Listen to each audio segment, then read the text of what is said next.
Hi, team. Welcome to 10 Talks. Well, today's guests are two professional volleyball players, and it's going to be quite a journey for us to hear not only their words of wisdom and what they wish they would have known when they were college athletes, but really what they're learning right now as pro athletes. And coaches, you're going to want to listen because we want to hear their words of wisdom to really what they wish their coaches would have known or how they would have gotten coached. And just enjoy our conversation. So Brittany, welcome to 10 Talks. Thank you so much for joining us and share a bit of your story with us.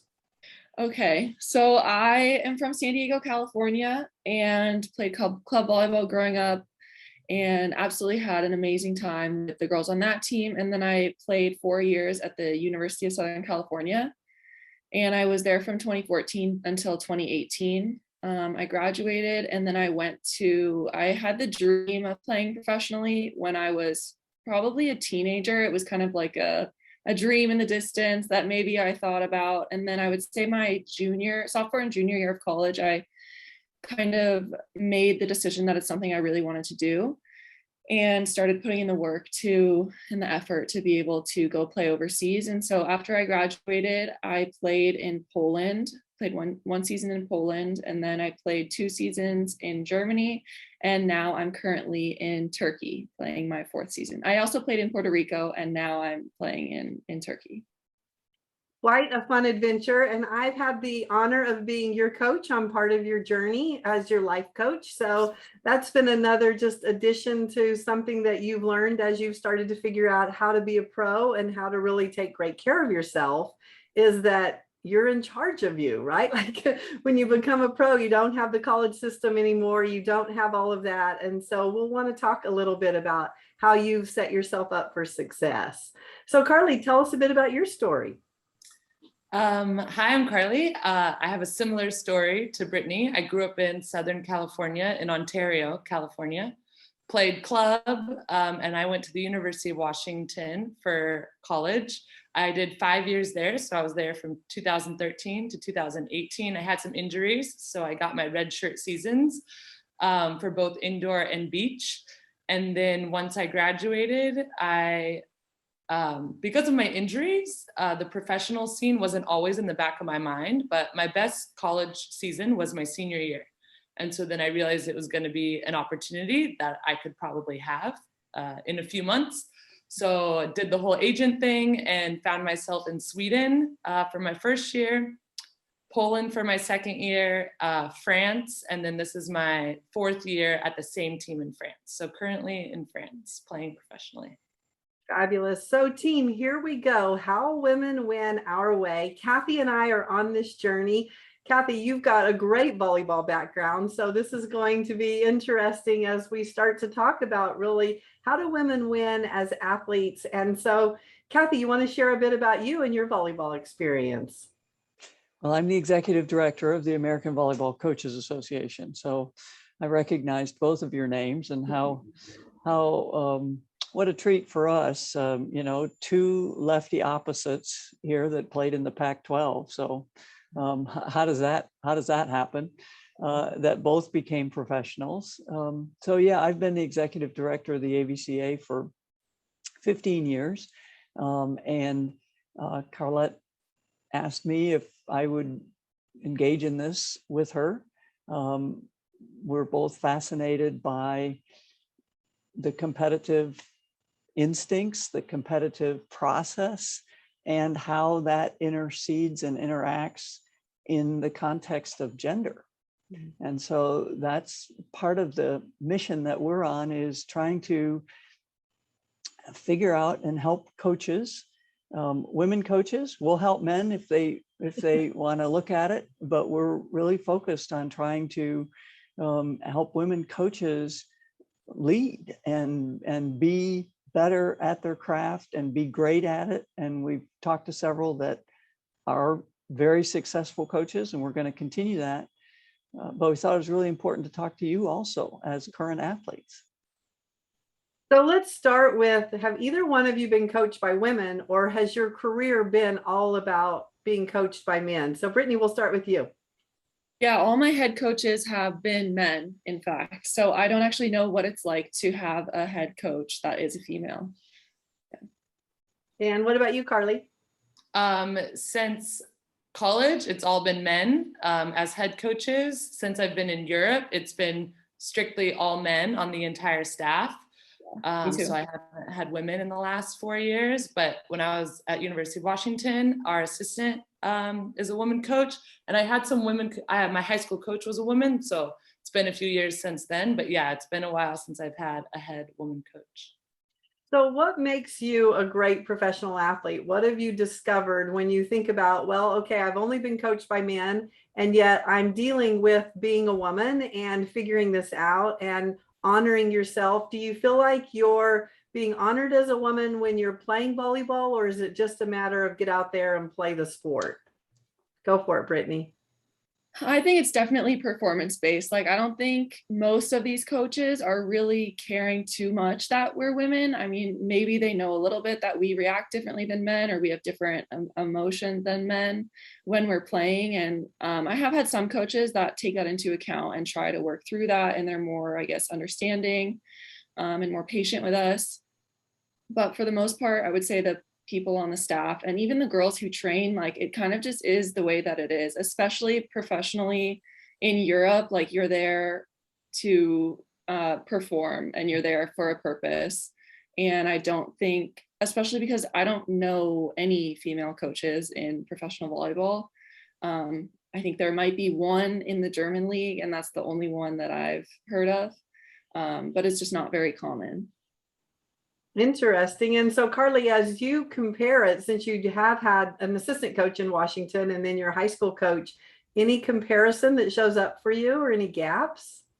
I think having a woman coach on staff at the University of Washington was really helpful because she related to us in a different way that I don't think our head coaches could immediately, and maybe she can recognize a few more cues of how to respond to us a little bit quicker than some of our male coaches did.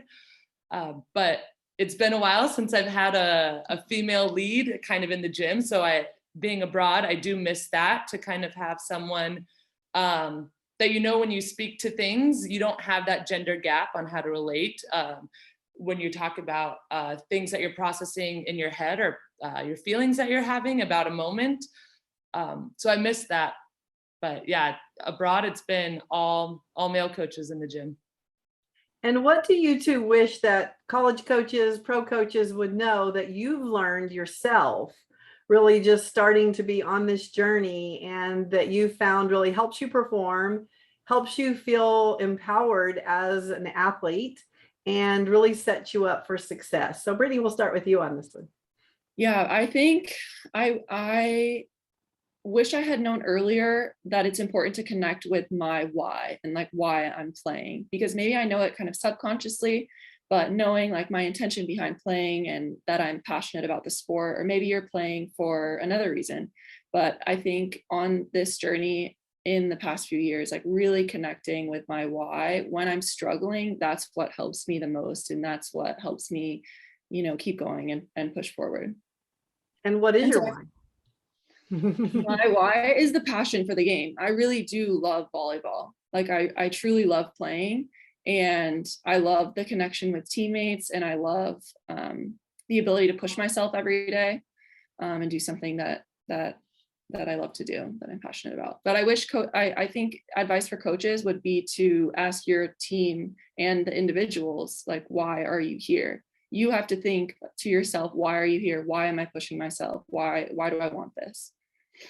And when did you discover your why? Did you know it going into college? Have you always been passionate about volleyball, or has that changed as you've gone through becoming a college athlete and then a pro athlete?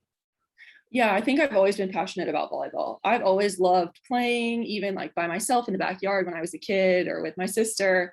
And I've had ups and downs of playing in club, also in college and pro, doubts about, is this what I really want to do? But then when I take a step back and really think about it, and the daily process, and how much I love the sport, and how much joy it brings me, this is definitely what I want to be doing. So Brittany, I was listening to a program last night that had a bunch of World Cup soccer players, women, and they were speaking to their competitiveness as children and just talking about how that was what set them apart when they were young from other girls and drove them to get to where they were. Does that describe you, or was your situation different than that? I think it definitely describes me. I grew up playing sports from before I can remember. Like, I was kicking a soccer ball around. I played competitive soccer, competitive softball. I wanted to try every sport, tennis, gymnastics. Like, I was always just a very competitive person. And also my sister, her and I would compete all the time in whatever sport we were in. And once I found volleyball and I really fell in love with the game, and then combining that love and the passion for the game with the competitive spirit that I think I already had, I was able to become successful at volleyball, and it's carried me to where I am today. Carly, what about you growing up? Definitely competitive. I think of this, me as a child. I'm sure my family has a few stories of me maybe crossing a line a little bit sometimes. I'm the youngest of four, so I felt like there was a little bit of trying to keep up with my older brothers. They weren't into sports as much as I was. I'm kind of the one athlete of the family, but I was competitive in other ways in our home, and we played games a lot. And then once I found sports, I was in sports since I was 5 growing up.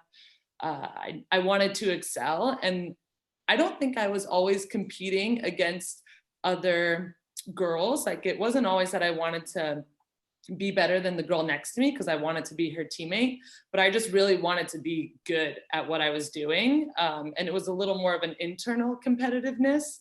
And if I was better than the girl next to me, great. If I wasn't, I just still wanted to keep going. And so from a young age, sports was where I found my outlet to really fuel that competitive spirit in me.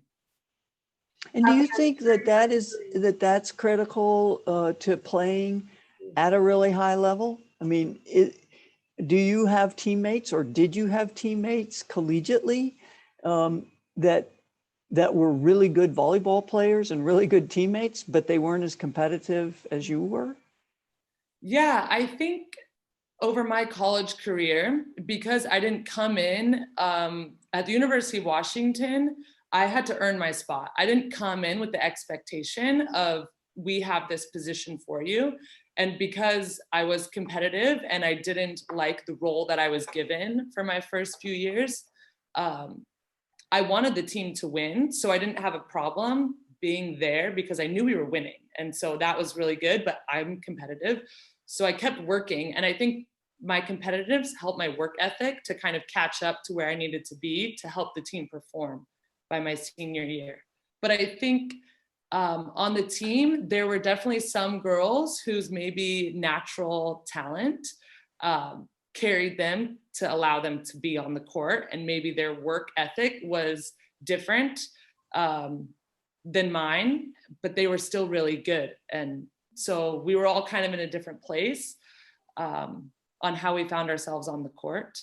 But it works different ways for different athletes. And for me, that was kind of the dice I was given, that I had to work to earn my spot while I was there. And luckily for me, I was driven to keep going. And it sounds as if you're equating. So I always, I think it's fascinating of how do we define competitiveness? And it sounds to me as if you're defining it as a drive, work ethic. You used that a couple of times, that, you know, kids didn't have the same work ethic, so you didn't think they were as competitive. I've seen kids that were really competitive that didn't have a huge work ethic. They just really wanted to win. A friend of mine described them, and maybe Brittany, when you were talking, I thought about this analogy that said, well, you know, she wants to go to heaven, but she doesn't want to die. And so, you know, that, hey, I want to be at this level, or I want to be really good. I want to be really great. But in terms of actually putting work in. I mean, talk to that a little bit, Brittany, because you and Carly too, jump in, but in terms of both of you had struggles and you had to embrace being in the struggle. I mean, if we just look at competitiveness on how much do you win or how much are you on the court or were you the top scorer or were you this or that, then most of the time we're going to fail. I mean, it has to be about more than that, isn't it? Yeah, for me, it definitely is. I think I can definitely relate to what Carly was saying. And sometimes I think that has described me in the past of just relying on natural talent and not having that work ethic, especially when I was younger, like in high school. But I think I grew into the work ethic and that I fell in love with like challenging myself to be my best and to be my competitive self. Well, and Brittany, I just want to add, you started to really own that competitiveness was for you. And I think that's something I know, Kathy, as I was listening to the girls, I was thinking, this is that interesting part about being a young woman is like, are we okay with our competitiveness? Are we okay actually going for it, owning it? And how do we stay where people like us and our teammates like us? And, that's a journey. And that's what I was hearing as you girls were talking about it. So Brittany, how did you start to really own that? I think just getting more comfortable with myself. Like I was really unsure, I think, as a kid growing up, and then really growing into, I think, my womanhood and stepping into my power in college was a huge change for me. And I think that's when I started to feel a real shift. Do you have a defining moment where you really knew that I'm ready to be different, I'm ready to own this? I don't think so. I think it was really gradual. I think it was like daily actions, daily like thoughts that I was shifting in my head, going from self-doubt to self-confidence. Love it. Yeah. So Carly, when you talk about that, you maybe stepped outside of the bounds in your family, so that your competitiveness was something that wasn't always entirely appreciated.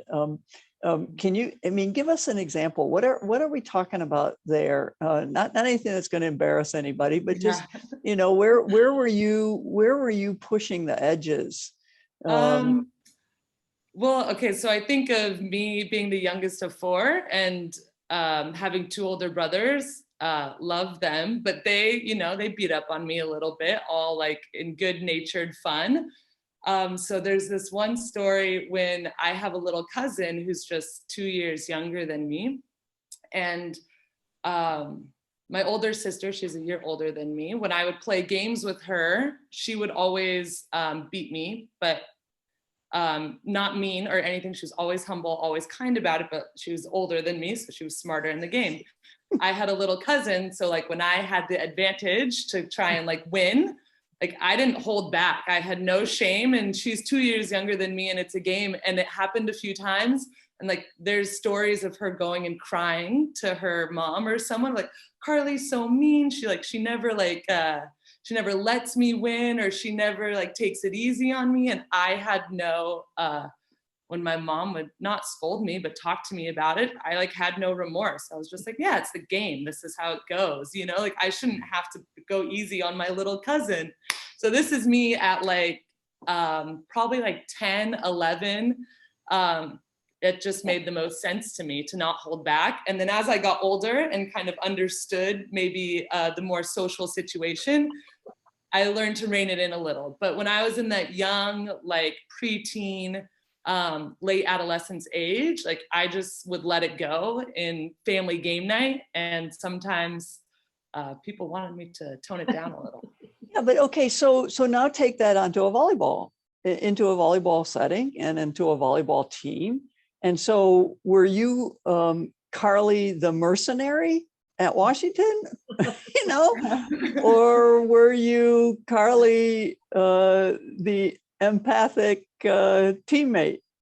Yeah, I think Honestly, I think it kind of was a progression to me that maybe in high school, maybe I held back a little bit too much for this competitive fire on my high school team, because I went to a small school. So where I was and where my high school girls were was not the same.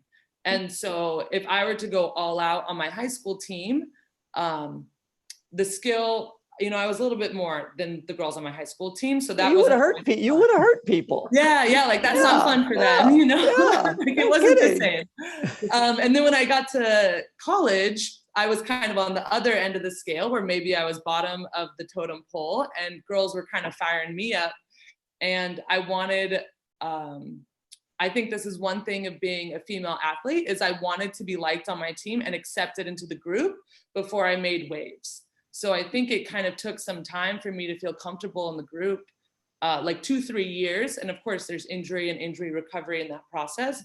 But once I felt like my relationships with my coaches and my teammates were solid, then I felt like in training, I didn't have to hold back when I wanted to compete hard, or when things were getting chippy in practice, I could participate in that chippiness and not have to appease it. I felt like at the beginning, I just wanted everyone to get along, and here we go, let's play volleyball together. That's very much my attitude if the relationship is a little shaky. And so to feel that connection off the court, I think once I had that really well my junior and senior year, my 4th and 5th year, then it was easy to kind of let it go in the gym and know that there weren't going to be relational consequences for a competitive practice. But if you would have done that as a youngster, as a freshman, before that relationships were built, there could have been consequences. Yeah, I think I don't think there would have been in our gym, because that's not how the University Jim and Keegan run our gym. Like Right. It would have been fine. But as a freshman stepping in, that's my personality to not want to step on anyone's toes. Well, and as a 11-year-old who had been chastised, yeah, for beating the crap out of your little cousin. Yes, exactly. I mean, those tapes stay in our heads that Yes. It's like, hey, this isn't how you behave. Yes. Yeah, interesting. I just have one other question, and I don't want to dig too deep into this, but did your older sister get chastised for beating the crap out of you?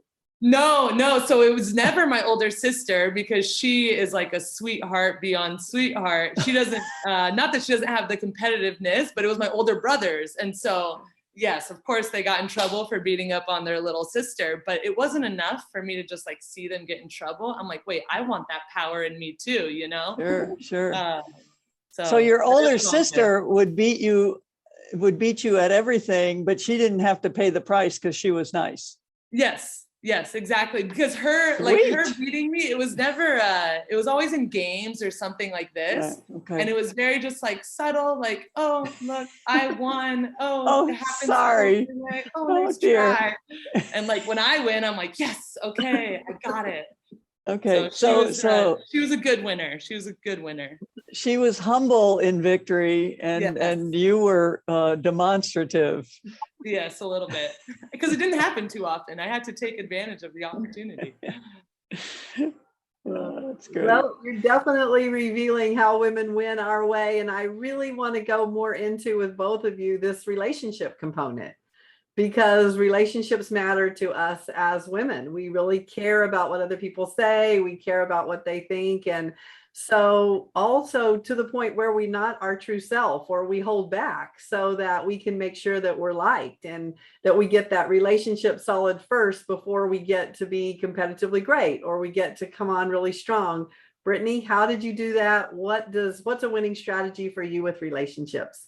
Yeah, I actually completely agree with Carly in that aspect. I think it's really important to build good relationships with your teammates before you can kind of start holding them accountable, I think, because if you're coming in as a freshman and you start talking or like running your mouth, I guess, or holding people accountable, it can be taken the wrong way, because people don't really know your intention and they don't know you don't have that close relationship. But after you become friends, and especially playing pro, and after you become friends, you kind of like talk smack to each other across the net. Like it's more fun and playful, and it's super competitive, and you're fighting for a spot, but it's also fun and friendly at the same time.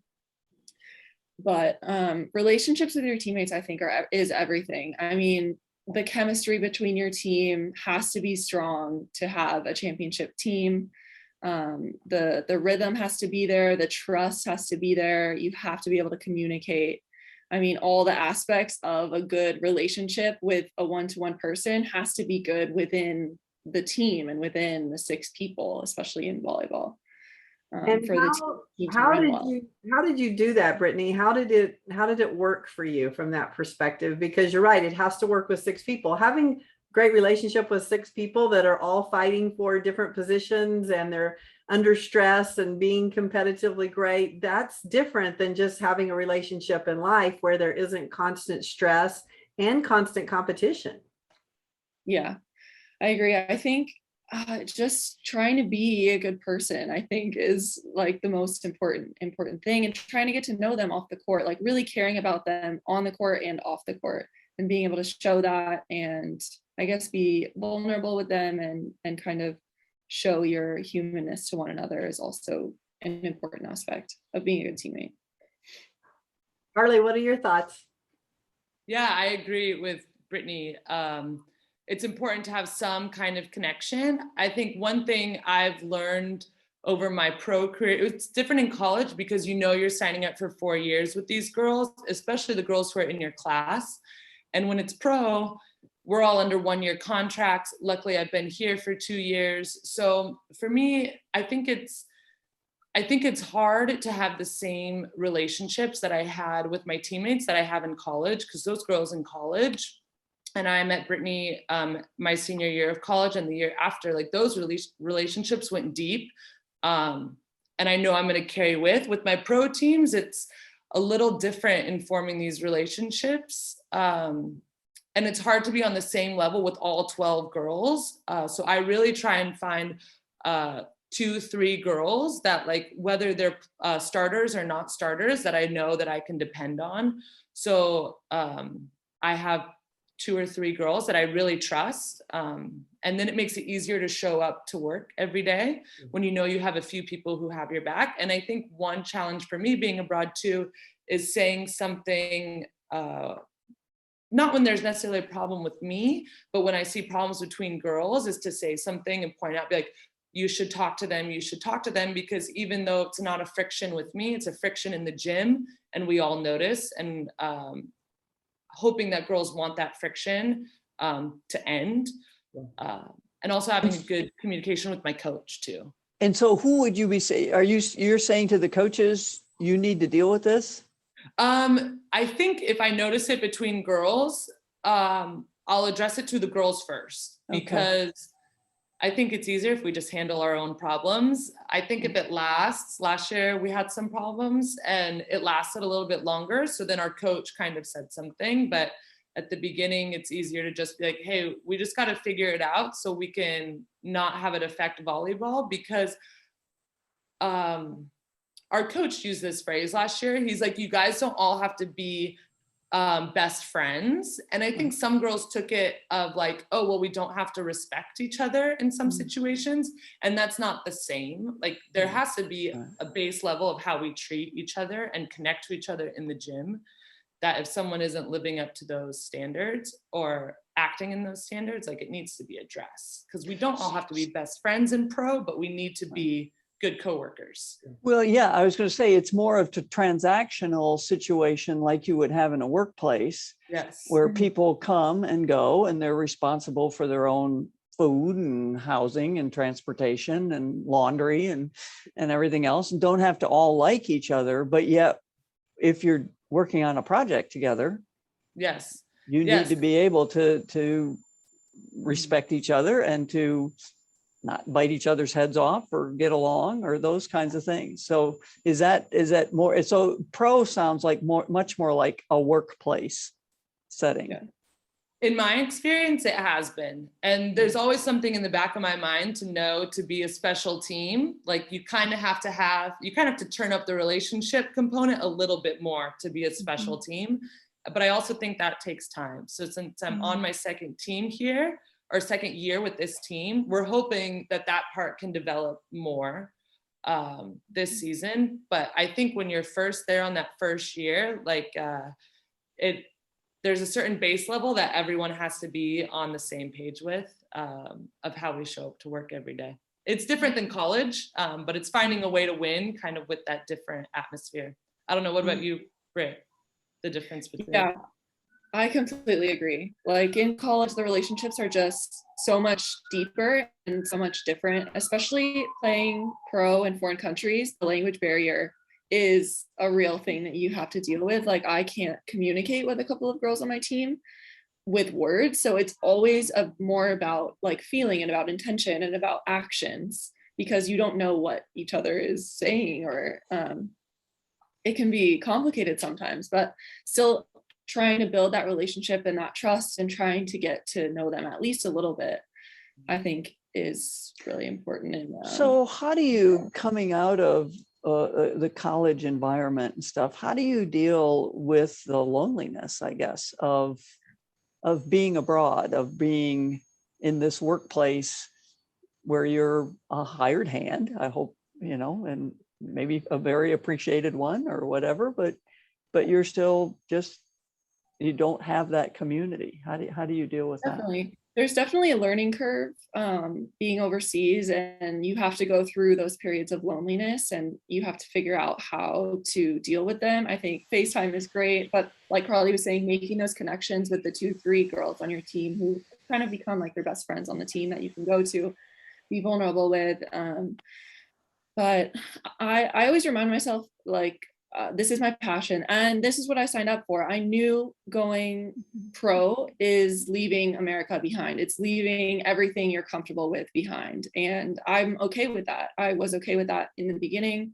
And I remind myself of that when I do feel lonely. And I have my family to support me, which has been really important. They really support that this is my passion and they want me to be doing whatever makes me happy. So I'm grateful for that. But finding hobbies that really fulfill you outside of volleyball is also really important. Cooking for me takes up a lot of time and it's something I'm also passionate about. Yeah, Carly, what do you do? Yeah, I think, as you said, the progression of learning to be abroad and kind of handle loneliness differently. Had some learning curves, had a few like mental breakdown phone calls, of course, of like, I wasn't expecting it to be like this. But you come out of the other side and I think each season gets a little easier. So once I had a few like really low moments, once you kind of get through those low moments, it all seems a little bit easier. And for sure connecting like Brittany, and I have a few other alum from UW who are still playing abroad. Girls who just started playing abroad who are younger from UW. So I think having the connections of people who are in the experience and know what it feels like is really good to have that support. And then also same as Brittany, my support at home is really strong. So that makes being overseas for 9 months a little bit easier when you know that you have people who are encouraging you the entire time you're doing it. So I want to talk about how struggle creates success, because failure is a word and a feeling that we don't love and that we definitely are not very good at. And certainly to be at the level that you are, you didn't have a lot of failure maybe coming into college, but college would have entered into adversity and just learning how to fail and to have faith in the process and how to get back out there. So what have you two learned in terms of honoring that struggle and how it creates success? For me, I just have to remind myself that you can't have a perfect game all the time, and being like graceful, giving myself grace in that aspect, and knowing that I won't have great practices all the time, and being able to see it for what it is, try to figure out, why did I not have a good practice? Why did I not have a good game? And then being able to put that in the past, but take the lesson that I learned from it and move forward, I think is a huge, huge aspect to wanting to struggle and keep going, like fall down and get back up, you know. And how do Yeah, you I do think- that, Brittany? I mean, let me just probe a little bit more. Do you meditate? Do you read? So Do you listen to music? I mean, how do you with cook? Carlette, so with Carlette, we actually, so I set commitments before each game, so small things that I can focus on. Like this game, I'm really focusing on controlling my energy, or going for it is something I've been saying recently, is like I'm committed to really going for it during the game. So I have that to focus on. And then after the game, I check in and I rate how well I did. Did I do it at a 5? Did I do it at an 8? Whether we won or lost, just how well did I honor my commitment? And for me, that system has been like really life-changing for me, playing on the court and having one small thing to focus on, to check in with when I'm struggling or if I'm doing well. And then being able to reflect and figure out why I did it or why I didn't do it after the game. And then where can I go from there? What can I do better tomorrow or the next time I play or the next game, to be able to grow and progress as a player. Yeah. How do you do it, Carly? How do I do what exactly?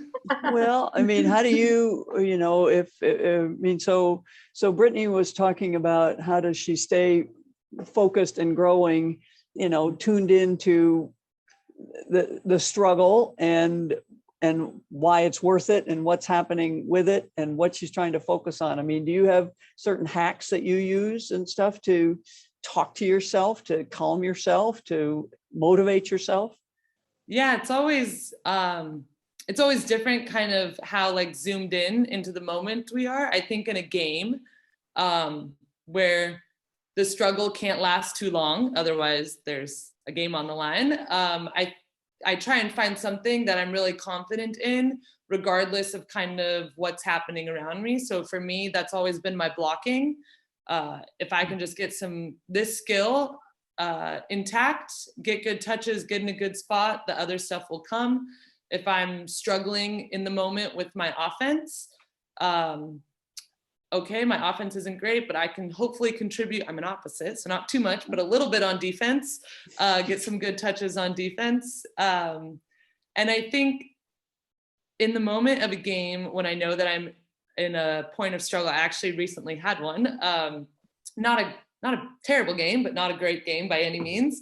It's just deciding what I'm letting like come in, whether it's from my coach or my teammates, and recognizing if that in that moment is helping me. So my coach, I was not having a good defensive game in the back row, and he was on me, and he was giving me all this information, whether it's technical or tactical or all this stuff. And it was just very noisy for me. And I know that wasn't going to help me. So I was like, Carly, you're a good defender if your eyes are just early, like on the setter or on the attacker, and you just like react. Don't overthink of like where you're standing or what move you have to do. Just like have good eye work and it'll all come, like muscle memory will kick in and you'll be fine. So I think in the moment of a game is just learning what to filter, what information is going to help me get back on the right path, and also looking to other skills that I'm confident in, depending on the day. Right. So, depending on the day. Tuning yourself into your right brain, see, react, as opposed to the left brain. Stand this way, arms this way, move this way.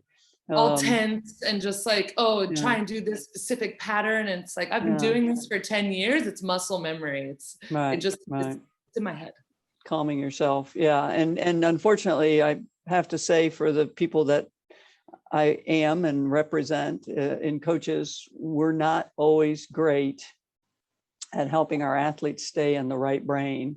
We can move into technical terminology and language and everything else during competition, and you're right, it doesn't help. It doesn't help anybody. Well, and I think it does help depending on the mental space that the athlete is in.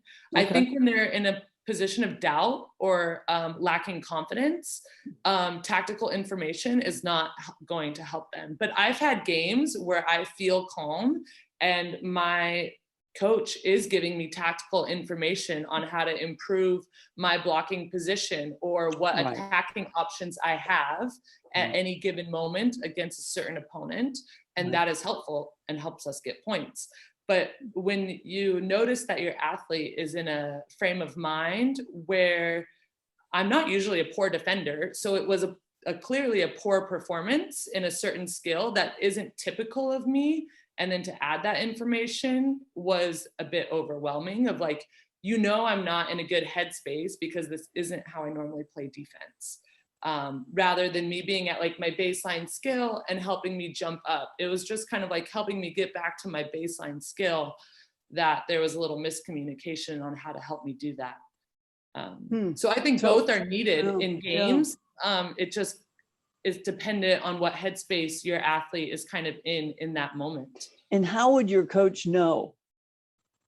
I think subtle cues, at least for women, are pretty clear. Like if I'm eye contact, locked in, taking in information, if I am looking 3 people over to your left as you're talking to me, you can read pretty easily how I feel about this situation. Okay, so that would be something that as a coach that I would sense whatever I'm saying isn't It's helpful. not. It's not like, helpful. I'm going to let it go this way. Because she's looking into the stands here. Yes, exactly. I'm filtering the information right now by not looking at you. Okay. At least for me, we all do it differently. I mean, some girls, after a mess up or a mistake, they're very verbal, they're very expressive. For me, I'm a little bit more subtle and yes. Okay. Yeah, that's good. Brittany, I think it's interesting because you've come up with some winning strategies on what coaches work for you in terms of really understanding just the power of a coach that pushes you through it rather than one that kind of anchors you down in what's going wrong. Tell us about that journey. Yeah, so I think with volleyball coaches, I really like forward thinkers and people that will really help you move on to the next point. And it really helps me when someone is telling me to go for it, to take risks, to not care so much about the outcome, but to really like step into my power and like reminding me, step into your power, take risks. And that kind of coach really helps me. But also I have an amazing strength coach right now, and he is asking us to motivate ourselves. So he is slightly externally motivating us, like work hard, but he'll say like, you need to push yourself. I'm giving you these reps. I'm telling you, do the weights that push yourself. And however great you want to be is however much weight you're going to add on the next rep, or how focused you're going to be during the session, or how hard you're going to do these 2 sprints back and forth. He's really asking you to push your own limits and push yourself. And for me, that's been really empowering. And Brittany, another thing that was empowering to you is that when you go for it and it doesn't work, the body language is important. The communication is important, because it's one thing to say, go for it and put you in your power. But the minute you go for it and mess up, to take you out of your power by being upset or, really frustrated because you didn't go for it. What did you learn through that experience? Yeah, I think going for it and taking the risk and messing up, like I have to know that it's okay, because that was my intention and my goal was to really go for it. And I think I'm much more disappointed when I finish games and knowing that I left something out on the court, or that I was not confident, or I was scared, or I didn't really like give it 100%. I'm much more, I don't like leaving games in that way, although it does happen. I would rather go for it and really leave it all out on the court. And as we go through, go ahead, Kathy. Well, yeah, I guess in terms of coaching, I mean, in reading some of the responses that you gave, both of you, you talked about emotion, and you talked about it in both a positive and a negative way. Duh. Okay, it can be either one. But so, what do you want from a coach in terms of emotion? Do you want it, Brittany? I can go. For me, I think one thing of being abroad, also at UW too, I just want consistency on how a coach coaches. So my hardest time is whether it's a day-to-day in training or a game, if you're a different person on game day because the pressure's on the line than what you were Monday through Friday. So I think in the past, I've had some problems. If a coach is, calm coaching Monday through Friday, okay, do this, and maybe a little bit of like, hey, let's go, let's get after it. And then suddenly on game day, one small mistake is a really big deal. There's a lot more expressiveness.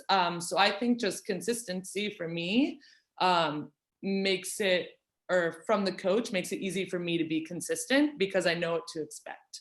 And then obviously there's different ones that work for different people, but it's hard when I'm trying to gauge the mood of a coach while I'm in a pressure situation.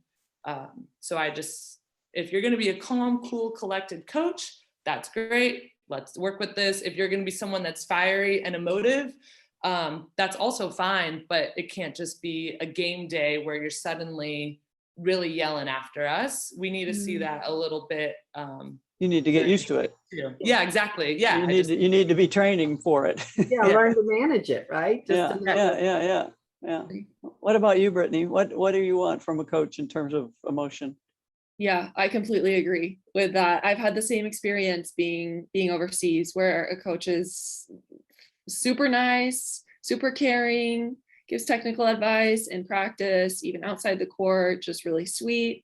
And then in the games, it's a completely different person. Like you would never even think it was the same person was capable of both emotions. And and it was really like shocking for us to be on the court next to that, and he's screaming your name, he's screaming things, he's screaming just into the air, and you're like, where did this, I don't know how to handle this. Where did this devil come from? It feels like a personal attack on you when you mess up and he starts shrieking, and you're like, how am I supposed to handle this emotionally, So for me, consistency also is I think the most important factor for coaches. And Carly, we didn't get, our first question was, what do you wish coaches know? So let's get your thoughts on what do you wish your coaches knew, or some winning strategies for coaches. What do I wish coaches knew? Oh, this is a tough one. We've covered a lot. So yeah, I think this last one we just talked about, consistency is really important. And I'm not going to be one athlete that's going to tell you how you need to coach, but consistency is appreciated. I think also for me, I work better if we don't have to be really tight. Like you don't have, especially in professional, you don't have to be my mentor, but I think some form of a relationship is good to know that we're all bought in into the same thing, the same goals, the same vision we have for this team. So at least a little bit of a personal side, rather than just, you guys are robots, come serve, come dig, come attack. Like it has to be a little bit more of big picture in some aspects for us to be successful. And I think I've always appreciated a coach who, they don't ignore the verbal or the non-verbal cues that athletes are giving them. There's some coaches who like recognize it and they see it and they don't say anything, or they just ignore it. Oh, tomorrow's a new day, which sometimes is okay. But I think when we're doing 9-month seasons, addressing or asking or picking up on the non-verbal cues that sometimes happen in the gym is important. Like it's okay to have a conversation like, why are you frustrated? Why are you acting like this? Is everything okay? That sort of stuff. It goes a long way. Do you think there's a gender difference there? I mean, there certainly is some research out there that says that women pick up on nonverbal cues quicker than men. That would be one. And then the second is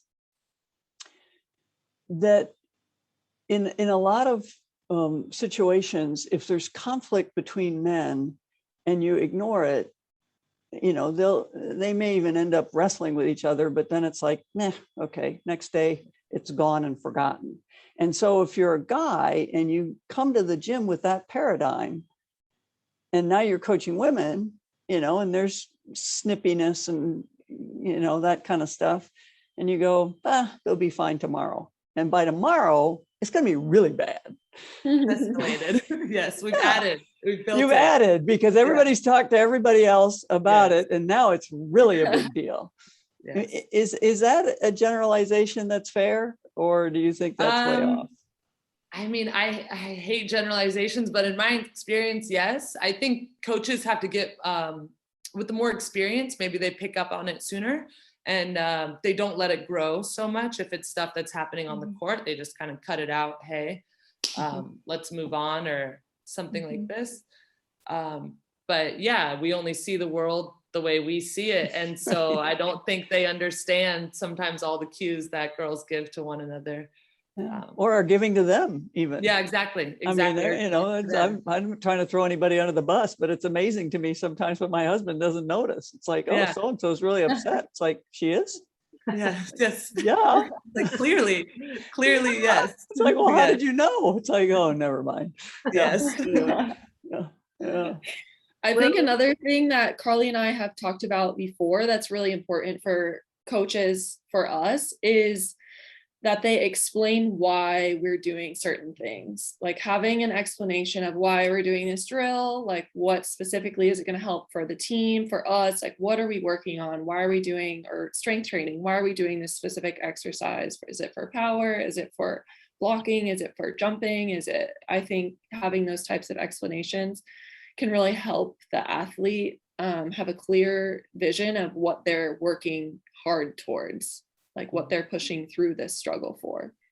So great conversation. Really value and respect you two going for what matters to you. I just want to get your words of wisdom for what set you up to be successful as a pro athlete. So Brittany, we'll start with you. I think, first of all, I think the passion is really what set me up. Like I was talking about it earlier. I think the passion for volleyball is really something that has driven me to want to be successful and to want to continue this career. But the experience of living abroad has been amazing. I want to continue doing this, and the daily challenge and struggle, pushing to be my best self every day and growing. I mean, it's a quick way to grow being an athlete. Being a professional athlete, especially because you're performance driven and you have to make changes pretty quickly in order to grow and to see the results that you want. And how have you really learned to value that you're more than just a volleyball player?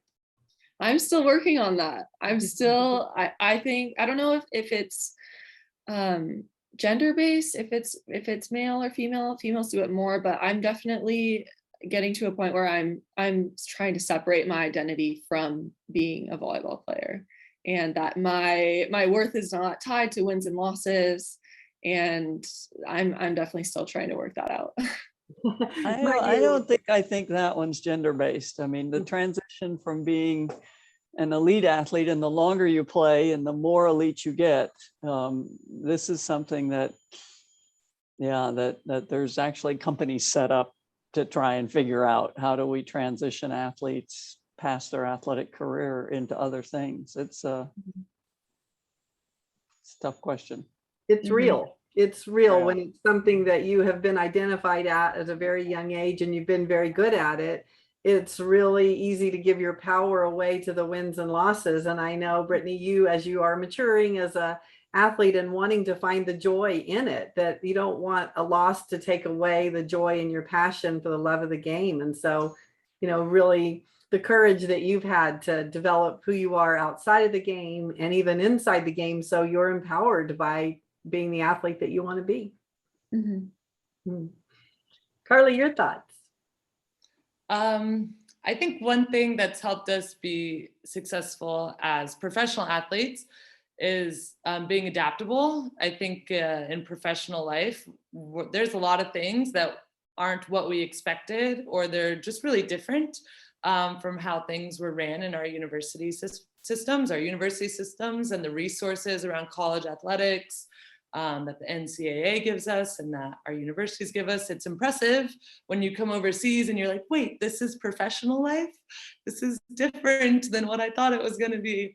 So I think being adaptable and also leaning in a little bit to those growth periods and just recognizing that it's not always going to be linear. There are going to be some divots on this slow uphill climb sometimes.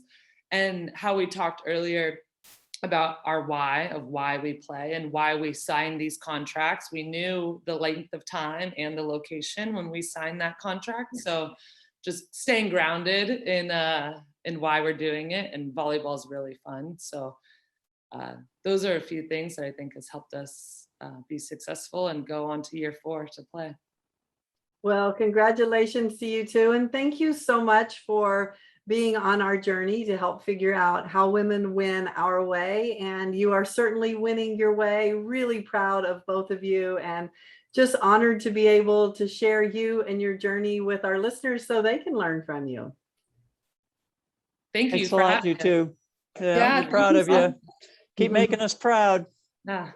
Oh, thank you. Thanks so much. I'm excited to see what you guys come up with in your research and to read and learn more about it. It's been a really fun journey.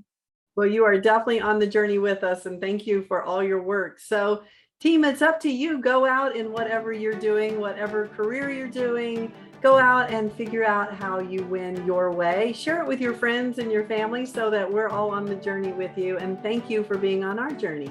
Have a great week.